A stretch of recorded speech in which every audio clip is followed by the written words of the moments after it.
Hello guys, आज हम discuss करने वाले हैं क्लास 10 इंग्लिश के द प्रपोजल चैप्टर की शॉर्ट समरी। गाइस, ये चैप्टर एक प्ले है एंड इस चैप्टर के मेन कैरेक्टर को देख लेते हैं। सबसे पहले इस चैप्टर में 3 कैरेक्टर आपको देखने को मिलते हैं। फर्स्ट है स्टेफन सुवकोव, जो कि एक लैंड ओनर है। सेकेंड है नटेलिया स्टेपनो, जिनकी ईयर 25 ईयर ओल्ड है, जो कि सुवकोव की सिस्टर या फिर डॉटर है। एंड थर्ड है नेबर, जिसका नाम है नेवेन लोमोव, जिसकी एज 35 ईयर ओल्ड है एंड जो हार्ट का पेशेंट है। तो एक दिन की बात थी जब लोमोव स्टेफन सुवकोव के घर आता है और एक जेंटलमैन की तरह रेडी होकर आता है। तो सुवकोव उससे पूछता है, क्या कोई खास दिन है, तुम इतना सज धज के आए हो। उसने ब्लैक कलर का कोट पहन रखा था, हाथों में ग्लव्स, सिर पर टोपी, शूज, सब कुछ पहन रखा था। तो सुवकोव उससे आखिरकार पूछ ही लेता है कि कोई स्पेशल दिन है। तो वो कहता है, हाँ आज स्पेशल दिन है। वो सुवकोव से कहता है कि मुझे आपसे कुछ काम है। तो सुवकोव को लगता है कि शायद ये मुझसे पैसे मांगने आया हो। हालांकि वो भी एक अच्छी जॉब करता था, उसके पास पैसों की कोई कमी नहीं थी। बट स्टेफन सुवकोव का कोई मन नहीं था लोमोव को पैसे देने का, इसलिए वो थोड़ा सा बुरा मुंह बनाता है। बट जैसे ही लोमोव बताता है कि उसे नटेलिया स्टेपनो से शादी करनी है या फिर मैरिज करनी है, वो उसको लाइक करता है, तो स्टेफन सुवकोव फौरन मान जाता है।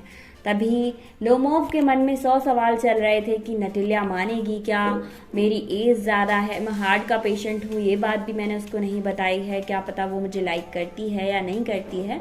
तो इस बात पर स्टेफन सुवकोव बताते हैं कि नटेलिया भी तुमको लाइक करती है, वो मान जाएगी, तुम टेंशन मत लो। इतनी ही बात पर वो नटेलिया को आवाज़ लगाते हैं। नटेलिया अपने किचन में काम कर रही थी, तो वो उसी सिचुएशन में बाहर आ जाती है। उसके कपड़े उथल पुथल थे, हाथ गंदे थे और सिर पर कुछ आटे जैसा लगा था। तो वो जो लोमोव था उससे कहती हैं कि आप मेरे कपड़ों पर मत जाइएगा, एक्चुअली मैं काम कर रही थी। इधर लोमोव के मन में भी ये बात चल रही थी कि नटेलिया सारे काम जानती है, वो एक अच्छी हाउसवाइफ बनेगी। हाउसवाइफ के साथ साथ वो इंटेलिजेंट भी है एंड लुकिंग भी उसका एवरेज है, देखने में भी ठीक ठाक है। नटेलिया और लोमोव दोनों साथ में बैठकर बात करने लगते हैं। एक्चुअली दोनों को ही नहीं पता था, नटेलिया को ये नहीं पता था कि लोमोव ने उसको प्रपोज किया है एंड वो उससे शादी करना चाहता है। वो नॉर्मली बातें करने लगते हैं। उस टाइम पे सुवकोव वहाँ से चला जाता है। फिर वो बहुत सारी बातें करते हैं, ज़मीन के बारे में, लैंड के बारे में सारी बातें करते करते एक टॉपिक आता है जिस पर लोमोव कहता है ऑक्सन मेडवोस हमारा है। तो एक्चुअली जो ऑक्सन मेडवोस है वो एक लैंड है और दोनों ही कहते हैं कि ये मेरा है, ये मेरा है, दोनों की ज़मीनें पास पास हैं। तो उन दोनों में बहस छिड़ जाती है।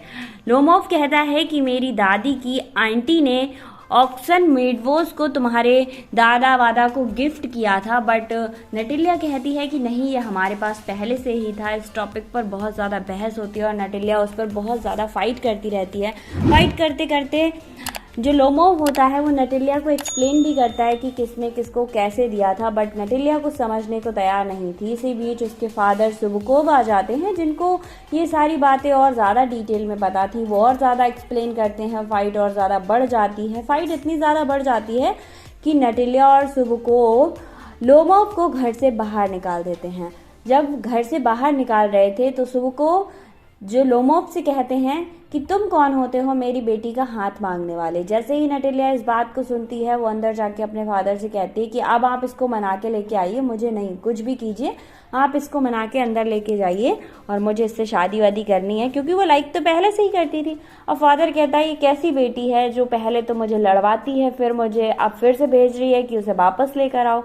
बट क्या कर सकते थे भाई, उनकी बेटी का प्रेम था तो उनके लिए जाना ही पड़ा और वो बाहर जाते हैं। सुवकोव लोमोव को मना के अंदर ले आता है। अब क्या होता है, दोनों फिर से बात करने लगते हैं। अब नटेलिया उन सारी चीज़ों को भुलाना चाहती है, उस फाइट को कहीं ना कहीं मतलब एडजस्ट करने की कोशिश कर रही है कि वो मान जाए। तो वो क्या करती है, टॉपिक चेंज करने की कोशिश करती है और शूटिंग के बारे में बातें करने लगती है। उस टाइम पे उसका ड्रेस बहुत ज़्यादा ख़राब हो रखा था क्योंकि वो किचन से आई थी।